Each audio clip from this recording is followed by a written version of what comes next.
The centre of a circle, circle का जो centre होता है, it lies in the exterior और इंटीरियर। पहला क्या आएगा? इंटीरियर। दूसरा क्या दिया हुआ है?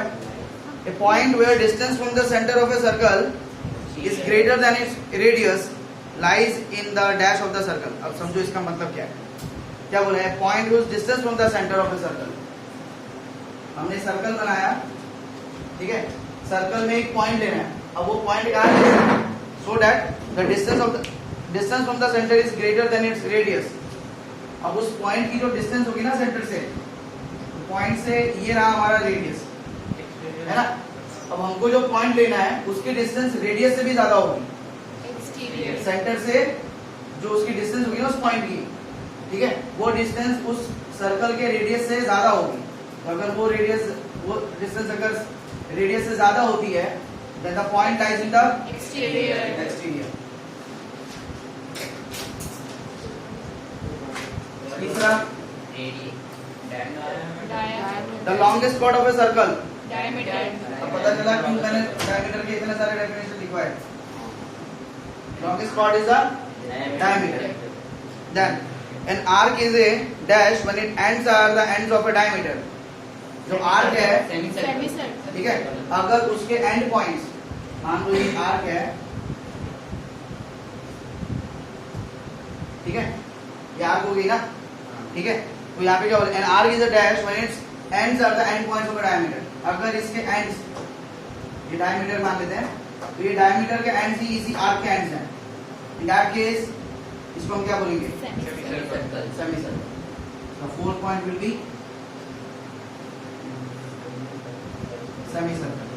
फिफ्थ क्या दिया गया? Segment of a circle is a region between an arc and segment. किसके बीच में बनता है? आर्क और कॉर्ड के बीच में। 6 a circle divides a plane on which it lies in dash parts. एक सर्कल को अगर हम एक प्लेन सरफेस में बनाते हैं तो वो इस पूरे प्लेन सरफेस को कितने पार्ट्स में डिवाइड करता है? 3 पार्ट्स। क्या क्या पार्ट्स है वो? Exterior on the circle and interior, ठीक है। ये 3 पॉइंट्स पे ले लो, x, y and z। x lies in the exterior, y lies on the circle and z lies in the interior of the circle. तो पूरे plane के कितने parts होते हैं? 3 पार्ट्स हो जाते हैं, ठीक है। नेक्स्ट, ट्रू फॉल्स का बताना है विद प्रॉपर रीजंस। रीजंस के साथ बताना है हमको। ट्रू है तो क्यू ट्रू है और फॉल्स है तो क्यू, ठीक है। सो नंबर 2 का फर्स्ट क्या दिया हुआ है? Line segment joining the centre to any point on the circle is the radius of the circle. जो लाइन सेगमेंट, ठीक है, सेंटर से सर्कल के किसी भी पॉइंट में, सर्कल के किसी भी पॉइंट को अगर हम ज्वाइन करें, क्या मिल जाता है हमें? रेडियस। क्या मिल जाता है? रेडियस। और ट्रू इसलिए है, सॉरी रेडियस नहीं है, ट्रू इसलिए है क्योंकि ये रेडियस का ही क्या है? डेफिनेशन है, ठीक है। दूसरा, a circle has only finite number of equal chords. एक सर्कल के अंदर फाइनाइट मतलब लिमिटेड, जिसको हम काउंट कर सकते हैं, उतने ही इक्वल कॉर्ड्स बना सकते हैं। फॉल्स है क्योंकि, अब क्यों फॉल्स है वो समझ सकते थोड़ा सा, ठीक है। मान लेते हैं कि सर्कल में एक कॉर्ड हम बनाते हैं जिसको हम कहते हैं डायमीटर, ठीक है। तो डायमीटर जो है वो सर्कल के किसी एक फिक्स पॉइंट, जिसको हम सेंटर कहते हैं, उस सेंटर में से पास करता है, ठीक है। तो लाइन एंड एंगल तो मिला था कि किसी भी फिक्स पॉइंट से, किसी भी पॉइंट से मतलब हम कितने लाइंस को पास कर सकते हैं? इनफाइनाइट लाइंस को पास कर सकते हैं। दैट मींस अगर हम यहाँ पे इस पॉइंट को सेंटर कंसीडर करें, तो centre is a point and through a point we can pass infinite number of lines. That means जितने भी लाइन से सेंटर इस पॉइंट में से पास होंगे वो कितने हैं? इनफाइनाइट है। और वो सभी इक्वल क्यों होंगे? क्योंकि वो सारे क्या होंगे? डायमीटर्स होंगे। अब सर्कल का जो डायमीटर है तो इक्वल ही होगा ना। तो यहाँ पे मान लो मैंने कुछ फाइनाइट नंबर ऑफ कॉर्ड्स बनाए, ठीक है। अब ये सारे कॉर्ड क्योंकि सेंटर से पास करें तो सारे के सारे डायमीटर है। अब सर्कल का जो डायमीटर है क्या वो अलग अलग होगा कि सेम होगा सबका? मतलब सारे कॉर्ड इक्वल लेंथ के होंगे, अब ऐसे में कितने कॉर्ड यहाँ पे बना सकता हूँ?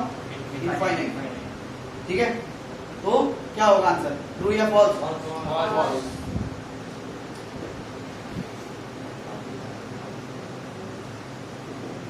Third one, if a circle is divided into 3 equal arcs, each is a major arc.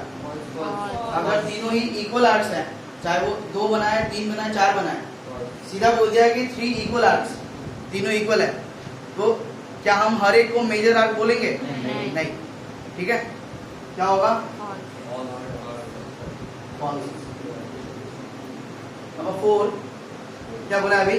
A chord of a circle which is twice as long as its radius is the diameter of the circle. एक chord है हमारे पास जिसकी length radius की double है, it's equal to twice the radius. ठीक है, तो twice of radius is equal to diameter. क्या होगा? ट्रू।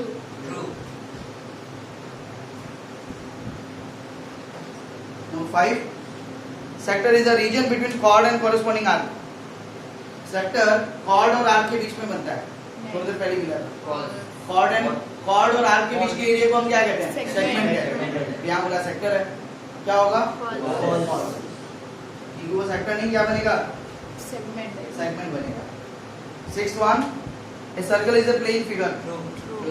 प्लेन फिगर मतलब जिस फिगर को हम एक प्लेन सरफेस में बना सकते हैं, that is considered as a plane figure.